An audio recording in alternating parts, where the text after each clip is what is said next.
What was your message to your group when you started? Because I was talking to my guy Stanford Steve about, you got 2 games to play 10, and I think about the landmines that we see every day. I mean, how have you kind of framed, Luke, the expectations of what you guys hope to accomplish just being able to compete in these games?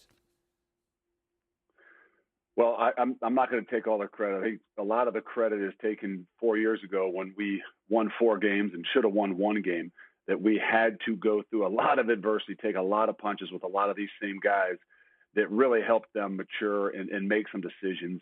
And then, you go into the season and you don't know what's going to happen. And we kind of just label this as a season of sacrifice and the season and a year of the teammate, meaning you're going to have to sacrifice if you want to be able to play this in an amazing amount of ways. We don't even know what ways that's going to be. And you're going to really have to count upon your teammate, because just like you have injuries, in this year you're going to have so many other situations, whether it's COVID or social. I mean, just that things are going to come up and you're going to have to be able to handle them. You're going to have to be really strong as a team to be able to really kind of handle whatever is thrown at us this year. And that's, the attitude, that's the kind of the mantra we took when we went into camp, and our guys have embraced it and they really have done an unbelievable job. We've been pretty good with injuries. We've been pretty good with amounts of people out, but there's been a lot of things that we've had to overcome within what we do. How do you think this year, Luke, maybe makes you a better human? Forget coach, just figuring out how to survive the challenges of each day. Have you had any reflection about that? I haven't had a whole lot of time to reflect. I got you. I had a year in 2000. I had a year in 2011. I'm not saying it was that year in between with Coach Tress and Urban Meyer, that there were things that were thrown at me as a coach every single week. And those are things that kind of that build you to who you are. And so for going into the season, I kept kind of reflecting back a little bit on that, just to say, how am I going to handle the emotion and the energy waves, not just of myself, but of this entire team throughout this season, and tried to reflect a little bit more on that, but haven't reflected on this season yet, because there's so many curves and there's so many changes that it's hard to actually sit back and try to reflect and learn from what's happened so far. Understood. And I appreciate the Ohio State piece, and I was going to ask about it. You brought it up. Like you play there, you had coaching there. And at Cincinnati, same state, it's not the same thing, and yet the goal's still the same. I guess what I'm asking you, Luke, is as you build a program, having seen what it is truly at the pinnacle, how do you reflect what's best about the idea of Ohio State in a place that's smaller but can still aspire, right, to the same ideas? How have you taken one and try to bring it to the other?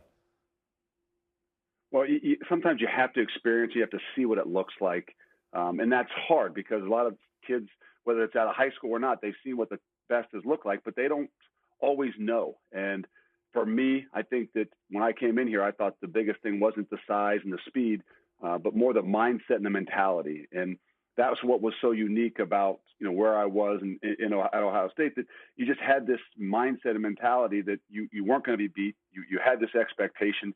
And I'm not saying that everybody doesn't have that, but when you get beat a little bit, when you get beat down, those kinds of things can start to get muddied. And I thought that more than anything, it wasn't talent that we really had to focus on. It was going to be that mindset, the mentality hey, do you guys really love what it is you're doing? Do you have a passion to play at the next level? Not everybody's going to play at the next level, but if you have a passion to play at the next level, you can be great at what it is you do, especially in college. And if you don't, then it's going to be really difficult. And that's where the mentality and the mindset's really had to change for a lot of us.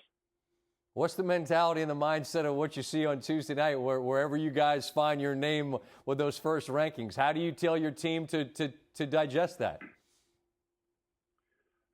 I don't talk a whole lot about it, to be honest with you, but I'm also not naive to know that they will be watching it, at least very aware of what happens. But I think for us, that's what you love about our place and the kids we've got. If it doesn't fare well and that puts a little bigger chip on their shoulder, no matter what, the season's not over. There's still a bunch to go. And no matter what, we've got to be playing our best ball in all 3 phases to have an opportunity. Obviously, you got to win. But if you're playing your best ball in all 3 phases of the game, people are going to respect you and give you a greater chance. If you're a one-phase team, if you're a great offense or just a great defense, I think you're going to have a really tough time kind of matching up with the blue bloods and the top tier guys. But if you have a really balanced team, I think you got a great chance, and I think people will believe in you.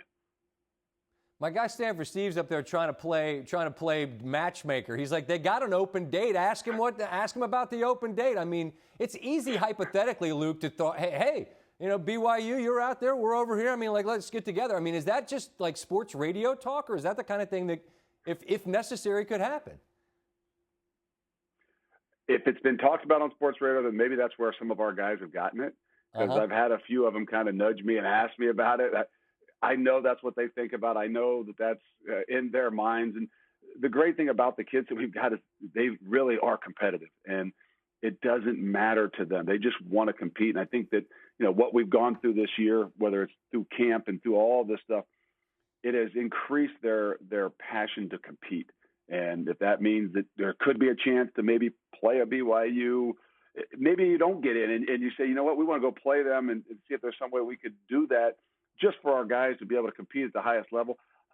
I don't know. I guess the best case scenario is you guys keep hyping it up, and maybe if it all kind of works out and these things kind of even out a little bit with all that's going on, maybe it could happen.